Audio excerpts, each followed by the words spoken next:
ఈరోజు క్లాస్లో మనం చాక్లెట్ మూస్ అనేది ఎలా ప్రిపేర్ చేసుకోవాలి దాని గురించి చెప్తాను అనమాట. సో నోట్స్ అందరూ ప్రిపేర్ చేసుకోండి వీడియోస్ చూస్తూ. అండ్ ప్రీవియస్ మనము విప్పింగ్ క్రీమ్ క్లాస్ అయితే చూసాం కదా, అందులో ఆ ప్రాసెస్కి కంటిన్యూషన్ ఉండబోతుంది. ఎవరైనా కొత్తగా వచ్చిన వాళ్ళు ఉన్నా చూడని వాళ్ళు ఉన్నా సరే నేను డిస్క్రిప్షన్లో లింక్ ఇస్తున్నాను, చూడండి. అండ్ పైన కూడా మెన్షన్ చేస్తున్నాను, ఓకేనా. నెక్స్ట్, ఇందులో మెయిన్గా 2 ఇంగ్రీడియంట్స్ యూస్ చేస్తాము. ఫస్ట్ మూస్ ప్రిపేర్ చేసుకోవాలి అంటే మనకి గనాజ్ అనేది అవసరం అనమాట. చాక్లెట్ గనాజ్ అనేది ఎలా ప్రిపేర్ చేసుకోవాలంటే ఇందులో 2 ఇంగ్రీడియంట్స్ మిక్స్ చేస్తే మనకి గనాజ్ ఈజీగా రెడీ అవుతుంది. ఫస్ట్ది వచ్చేసి అమూల్ ఫ్రెష్ క్రీమ్. ఈ ఫ్రెష్ క్రీమ్ అంటే ఏం లేదు, ఇది మిల్క్ మీద మీగడ ఉంటుంది కదా, థిక్ మీగడని తీసుకొని బీట్ చేస్తే వస్తుందనమాట. ఇందులో 25-30% ఫ్యాట్ కూడా ఇంక్లూడ్ అయి ఉంటుంది. సో మిల్క్ మీగడని అవాయిడ్ చేయండి. ఇలాంటి బయట మార్కెట్లో దొరుకుతుంది, తీసుకోండి, దీన్నే యూజ్ చేయండి, ఓకేనా. అండ్ సెకండ్ ఇంగ్రీడియంట్ వచ్చేసి డార్క్ కంపౌండ్ అనమాట. ఎందుకు డార్క్ కంపౌండ్ అంటారు? ఇది చూడ్డానికైతే చాక్లెట్ లానే ఉంటుంది, బట్ కంపౌండ్ అని ఎందుకు అంటారంటే ఇందులో ఎడిబుల్ వెజిటబుల్ ఫ్యాట్ అనేది and cocoa solid, some glucose అనేది యాడ్ అయ్యి ఉంటాయి.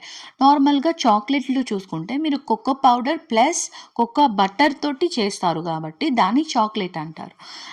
అందుకే దీన్ని కంపౌండ్ అంటారు. దీన్ని డైరెక్ట్గా కన్జ్యూమ్ అయితే చేయకూడదు, అంటే డైరెక్ట్గా తినకూడదు. సమ్ ప్రాసెస్ అనేది చేయాలన్నమాట. ఇది ఫ్యాక్టరీ పర్పస్ అని కూడా మెన్షన్ చేస్తుంటారు. అందుకే, ఎందుకంటే సమ్ ప్రాసెస్ చేసిన తర్వాత మీరు తినచ్చు, డైరెక్ట్గా తినకండి అని మెన్షన్ చేస్తుంటారు. అండ్ క్లైమేట్ కండిషన్స్ ఏవైతే ఉన్నాయో దాన్ని బట్టి ప్రోడక్ట్ అపీరియన్స్ అనేది చేంజెస్ ఉంటుంది. అంటే చూడటానికి సమ్టైమ్స్ ఇది సాలిడ్గా అంటే గట్టిగా అనిపిస్తుంది, సమ్టైమ్స్ మెల్ట్ అయినట్టు అనిపిస్తుంది, సమ్టైమ్స్ పైన వైటిష్ కోటింగ్ కూడా వస్తుందన్నమాట. ఇదంతా కూడా క్లైమేట్ చేంజెస్ వల్ల అవుతుందే కానీ ఈ ప్రోడక్ట్ యొక్క క్వాలిటీ అయితే ఏమాత్రం తగ్గదన్నమాట, అట్లనే ఉంటుంది. సో భయపడకుండా దీన్ని యూజ్ చేయగలరు అని కింద అయితే మెన్షన్ చేస్తున్నారు. ఇప్పుడు ఈ 2 ఇంగ్రీడియంట్స్ గురించి మనం తెలుసుకున్నాం కదా, దీన్ని ఎలా ప్రాసెస్ అనేది చేయాలి, ఈ గనాజ్ రెసిపీ అనేది ఎలా చేయాలో ఇప్పుడు చూద్దాం. బేసిక్గా గనాజ్ రెసిపీ చాలా వేరియేషన్స్లో ఉంటుంది. ఇవాళ మనం చూసే ఈ రెసిపీ వచ్చేసి 1:1. ఈ 1:1 రెసిపీ వచ్చేసి మనం చాక్లెట్ మూస్ ప్రిపేర్ చేసుకోవడానికి ఇంకా డ్రిప్పింగ్స్ వేసుకోవడానికి యూస్ఫుల్ అనమాట. 1:1 అంటే ఏం లేదు, ఎంత ఫ్రెష్ క్రీమ్ అయితే మనం యూస్ చేస్తామో అంతే ఈక్వల్ క్వాంటిటీతో కంపౌండ్ కూడా వేసుకుంటాం అనమాట. ఈ ఫ్రెష్ క్రీమ్ బాటిల్ అనేది ఓపెన్ చేయకముందు ఒకసారి బాగా షేక్ చేయండి. సో వాటర్ కంటెంట్ అండ్ సాలిడ్గా ఉన్న థిక్ కంటెంట్ రెండు కూడా మిక్స్ అయ్యి వస్తాయన్నమాట.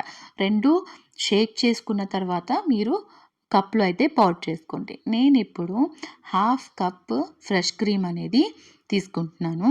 ఈ 1/2 కప్ ఫ్రెష్ క్రీమ్ ఒక బౌల్లో అనేది స్టీల్ది యూస్ చేస్తాము ఇప్పుడు. ఎందుకంటే మనం ఇవి రెండు మిక్స్ చేసిన తర్వాత మనము స్టవ్ మీద మిక్సింగ్ చేసుకుంటాం, స్టిర్ చేసుకుంటాం, అంటే కొంచెంసేపు బాయిల్ చేస్తాం కాబట్టి స్టీల్ బౌల్స్ అనేది తీసుకోండి, ప్లాస్టిక్ తీయద్దు. ఇఫ్ ఇన్ కేస్ మీ దగ్గర మైక్రోవేవ్ ఓవెన్ ఉన్నా సరే లేదా కన్వెక్షన్ ఉన్నా సరే మీరు ఓవెన్ హీట్కి తట్టుకోగలిగే బౌల్స్ ఉంటాయి కదా, హీట్ రెసిస్టెన్స్ బౌల్స్, అలాంటివి దాంట్లో పెట్టి మీరు చేసుకోవచ్చు, ఓకేనా. ఓవెన్ ఉంటే అలా చేయండి. ఓవెన్లో ఎలా చేయాలంటే మినిమం 100 డిగ్రీ అలా పెట్టుకొని ఎవ్రీ 20 సెకండ్స్ మీరు తీసి మిక్స్ చేస్తూ ఉండాలి. ఇప్పుడు కాంపౌండ్ని చిన్న చిన్న పీసెస్గా మీరు ఇలా కట్ చేసుకోండి. అన్నీ ఈక్వల్ పీసెస్గా ఉండేటట్టు చూడండి, ఎక్కువ తక్కువ ఉండొద్దు.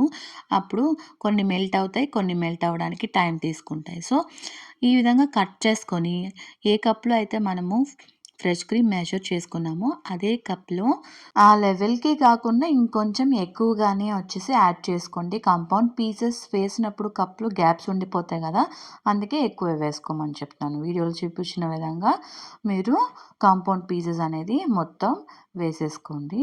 ఈరోజు క్లాస్ వీడియోలో మీరు కొత్త విషయాలు తెలుసుకున్నట్లయితే నా వీడియోకి లైక్ చేసి మన ఛానల్కి సబ్స్క్రైబ్ చేసుకోండి, బెల్ ఐకాన్ కూడా క్లిక్ చేసి పెట్టుకోండి, so that next class updation మీకు వస్తుంది.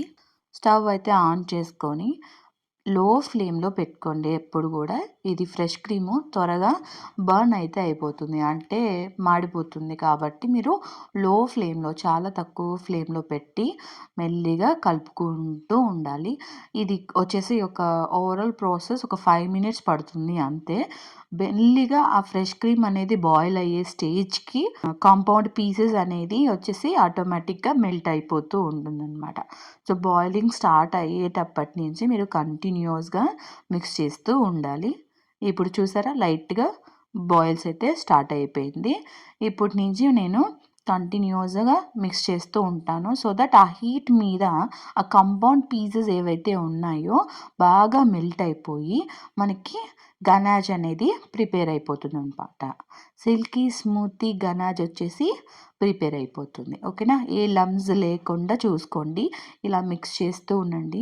మీకు ఏదైనా లమ్స్ ఉండిందనుకోండి, ఇంకొక 2 సెకండ్స్ అలా ఉంచి మిక్స్ చేస్తే సరిపోద్ది. కాంపౌండ్ పీసెస్ అన్నీ బాగా మెల్ట్ అయిపోయిన తర్వాత మీరు స్టవ్ అయితే ఆఫ్ చేసేసేయండి.